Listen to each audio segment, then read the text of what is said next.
Hello and welcome to News Now on TV360. I am Thelma Okoro. To encourage troops fighting Boko Haram insurgents in the northeast part of Nigeria, the Nigerian army has approved the promotion of 6,199 soldiers.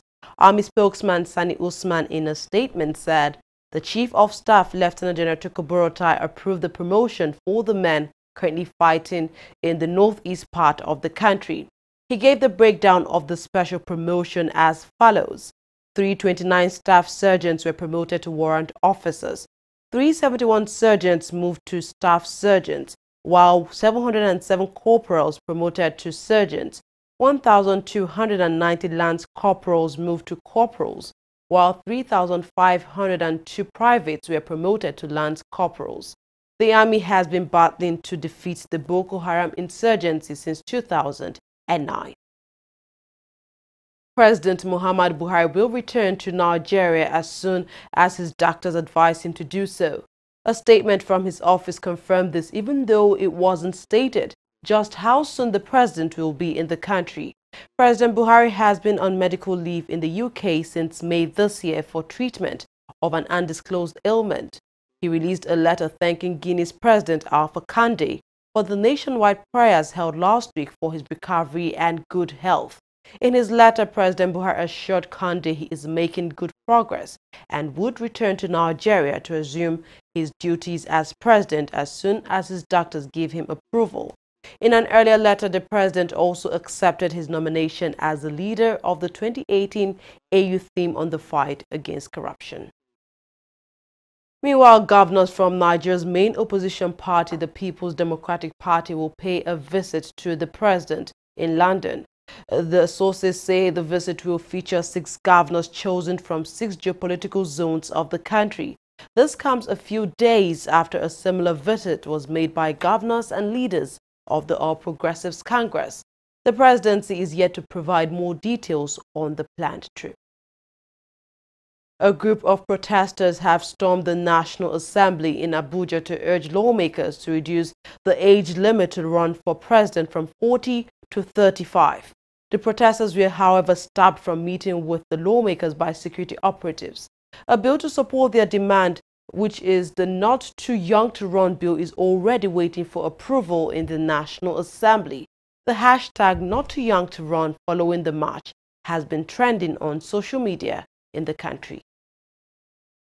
Our United Nations Human Rights Committee has called on the Nigerian government to step up efforts to rescue all women and girls abducted by Boko Haram.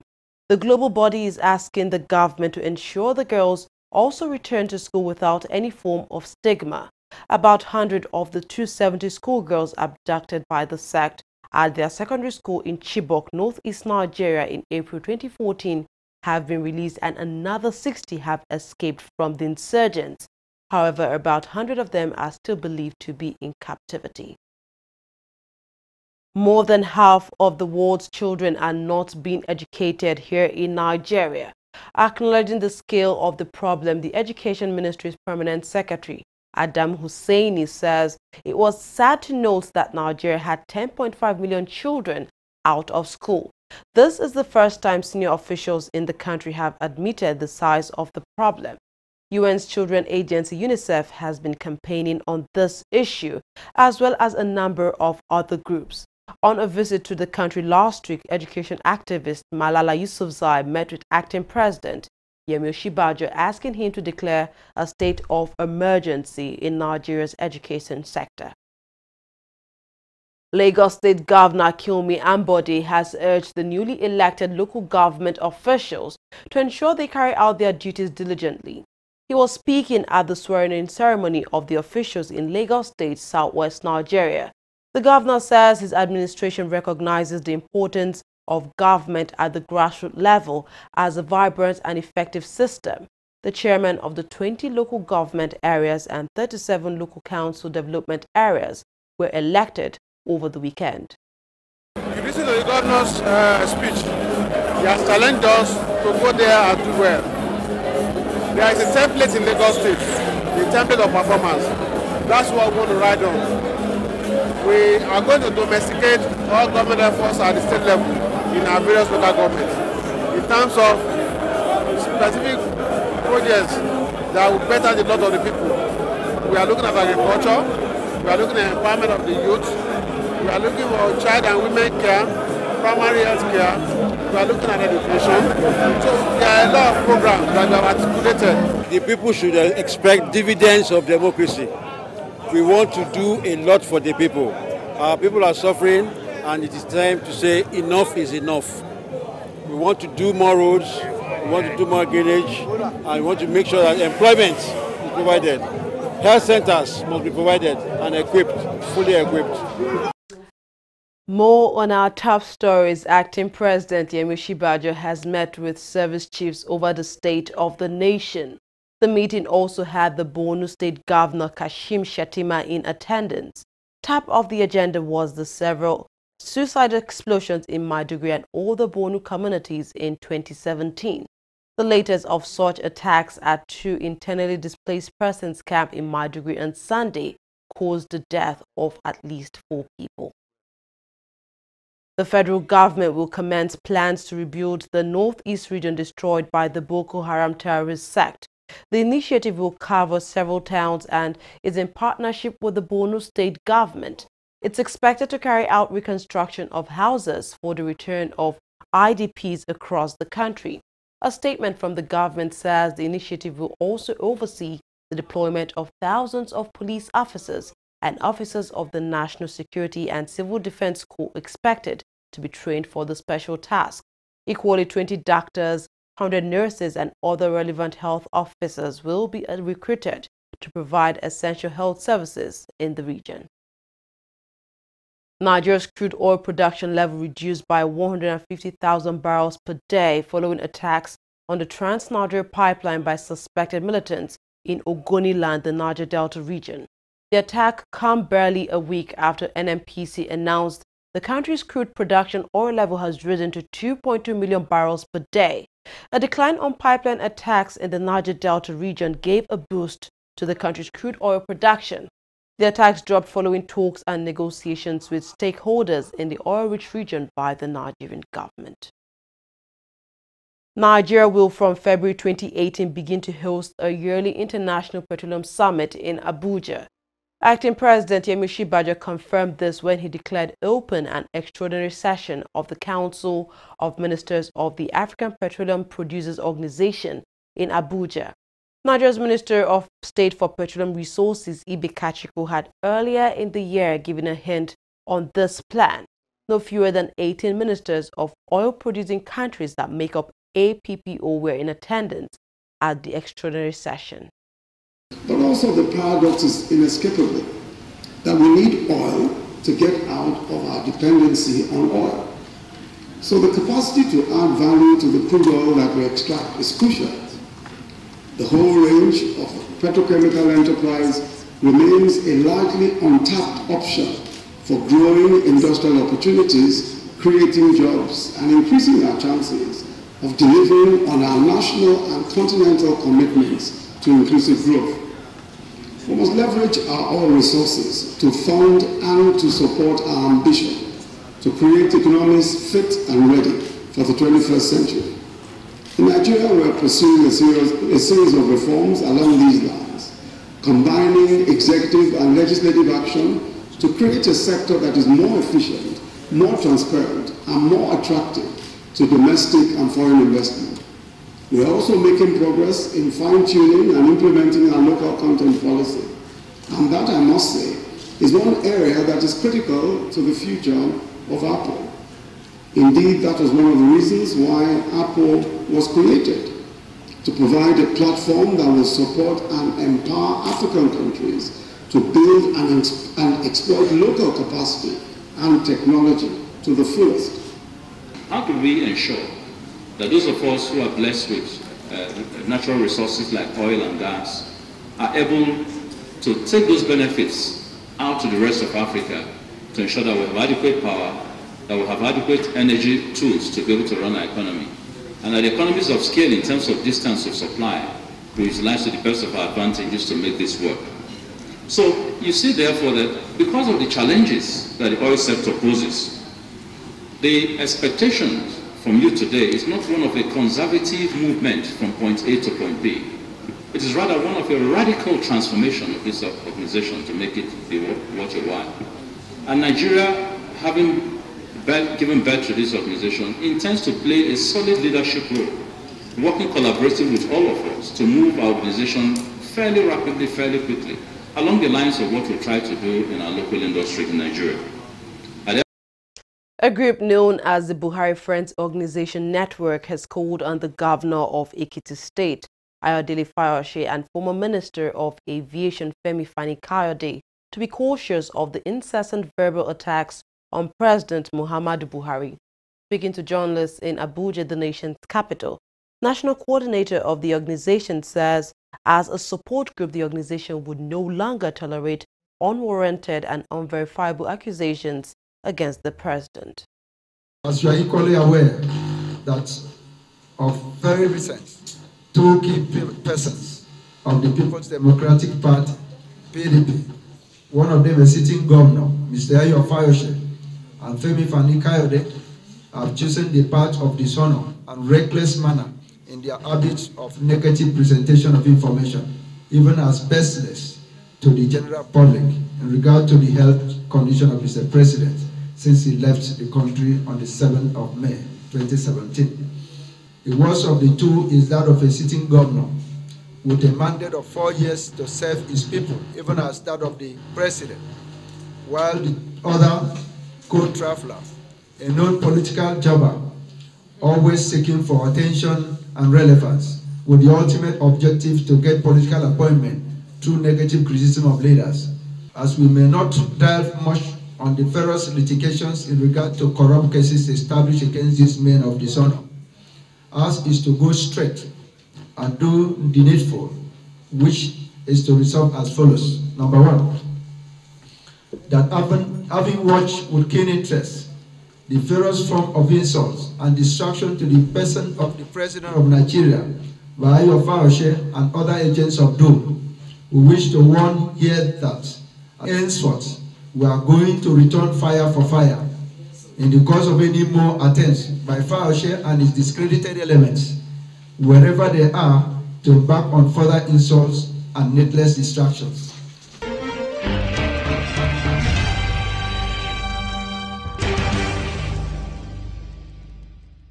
Corruption not in my country. What is wrong with Kilo Man saying no? Tell them I drew for more than 1 hour. Yeah, me. Ọ̀rọ̀ yín náà ni mò ń ṣe. Ọ̀rọ̀ yín náà ni mò ń ṣe. Ká kúrò fún Ọlọ́run. Ká satisfy yín níbi ọ̀rọ̀ yín náà ni mò ń ṣe. Ẹ wo jẹ́ ká lọ tare ká kúrò nbi báyìí. Ẹ jọ̀ọ́ ẹ má bínú. Hello ọ̀gá. Màá dọ́dọ̀ yín lẹ́sẹ̀ yín. I am assure you 5 minutes. Màá dọ́dọ̀ yín ẹ gbà bẹ́ẹ̀. You are deceiving another customer just like you deceived us. The same way he deceived us. Eh? Why? Ètò ni iṣẹ́ yìí. Bó o bá kúrò ò lè jẹun, ò lè jẹun. Bó o bá kúrò ò lè jẹun ìyá mi. Bó o bá kúrò ò lè jẹun. Workshop mi lélẹ́yìí. Ibi tí èèyàn bá ti ń ṣe ló ti ń jẹ. Ìyẹn ló ń pè ní workshop. Ibi tó bá ti ń work ni kó má ti shop.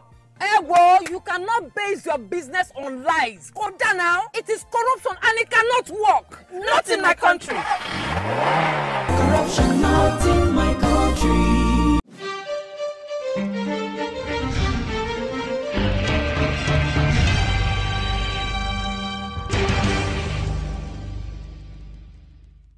Welcome back. The Central Bank of Nigeria Monetary Policy Committee has decided to retain the country's benchmark interest rate at 14%. The CBN also decided to leave the existing cash reserve ratio for commercial banks at 22.5% and the liquidity ratio at 30%. This is the 6th time in a row the CBN has decided to leave all rates at the same level. CBN Governor Godwin Emefiele said the decision is based on the need to hold the inflation rate while also controlling growth. Nigeria's inflation rate is at 16.10% for the month of June. The MPC thinks that easing at this point would signal the committee's sensitivity to growth and employment concerns by encouraging the flow of credit to the real economy. It will also promote policy consistency and credibility of MPC decisions. Also, the committee observed that easing at this time would reduce the cost of debt service, which is actually crowding out government expenditure.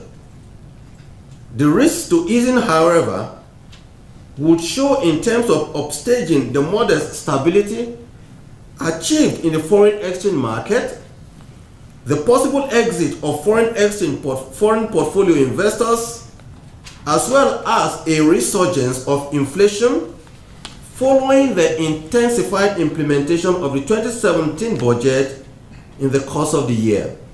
The committee expects that timely implementation of the 2017 budget, improved management of foreign exchange, as well as security gains across the country, especially in the Niger Delta and Northeastern axis, should be firmly anchored to enhance confidence and sustainability of economic recovery. Committee similarly evaluated other challenges confronting the domestic economy and the opportunities for achieving economic growth and price stability in 2017. Committee expressed satisfaction with the gradual but consistent decline of inflationary pressure in the domestic economy, noting its substantial base effects, continuous improvements in the Naira exchange rate across all segments of the foreign exchange market, and considerable signs of improved investments inflows.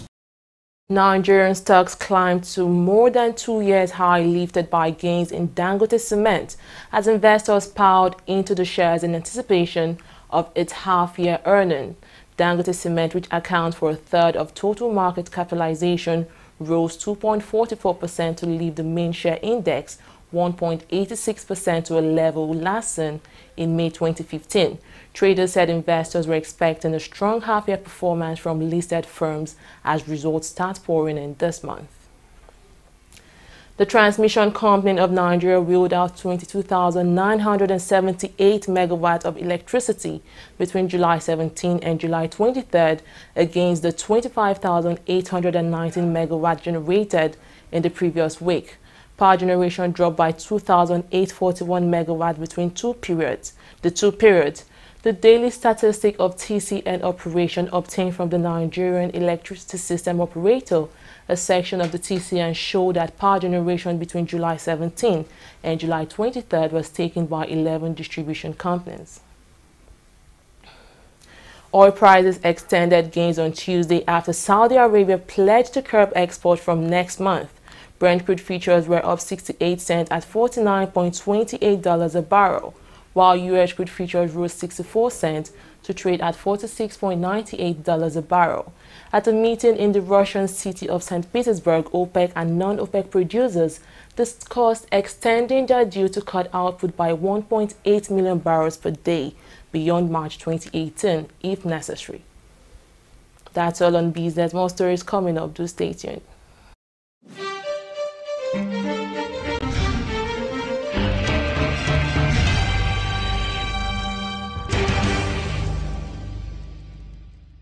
Corruption not in my country.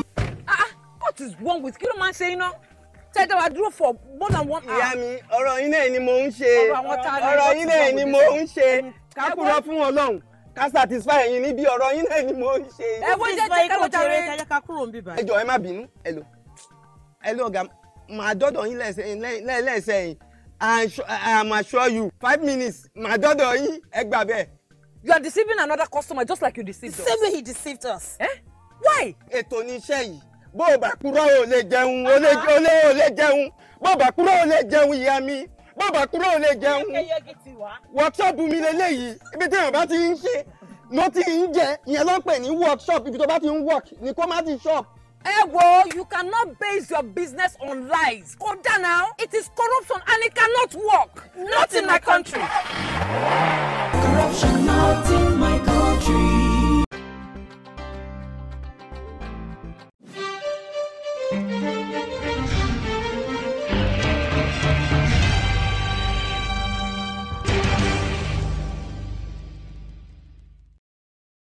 7 civilians, including 2 young children, were killed by a car bomb at a security checkpoint in the Sinai Peninsula. The military says it intercepted the vehicle at a checkpoint near the city of Arish, the capital of North Sinai province, and tried to contain the expected blast by running over the car with a tank. However, the bomb exploded after the tank had driven away and the civilians nearby were caught in the blast. No group has claimed responsibility for the attack. Parents at a school in South Africa barred children from entering class on the first day of term in protest against the appointment of a black principal. The protesters at Klipspruit Secondary School near the main city of Johannesburg locked the school gates. South African media say the parents complained, quote, "There is a lack of representation of colored people in school leadership positions," end of quote. In South Africa, people of mixed race are referred to as colored. They are the biggest race group after black people and white people. Education department officials say the protest was racist and contrary to the country's non-racial principles. Super Eagles coach General Raw is expected to monitor the progress of the goalkeepers in the home-based Eagles squad as he seeks a replacement for ailing first choice Carl Ikeme, Ikechukwu Ezenwa, who is a player for FC Ifeanyuba, and Theophilus Afelokai, who is a member of Eyimba FC, Ekemute Oda, who is a player for Lobby Stars. Dele Ajiboye, a player for Plateau United, are the goalkeepers called up by coach Salisu Yusuf. Raw is expected to attend the team's training in Kano State, where he will decide which of the goalkeepers will be his first choice for the game. Anthony Joshua's promoter has revealed his heavyweight title rematch with Vladimir Klitschko will take place in Las Vegas. Eddie Hearn says details of the rematch are still being finalized, but the fight has been scheduled for November 11, 2017. Joshua in April this year defeated Klitschko by knockout after 11 rounds to win his first WBA heavyweight title. The victory over Klitschko also stretched Joshua's winning run to 19 fights. Novak Djokovic is a major doubt for the 2017 US Open tournament, according to reports in the Serbian press. The report said the world number 4 is currently nursing an elbow injury, which is expected to rule him out for at least 6 weeks. The US Open will begin on September 28, 2017. That's all we have on News Now. Thanks for watching. I am Thelma Okoro.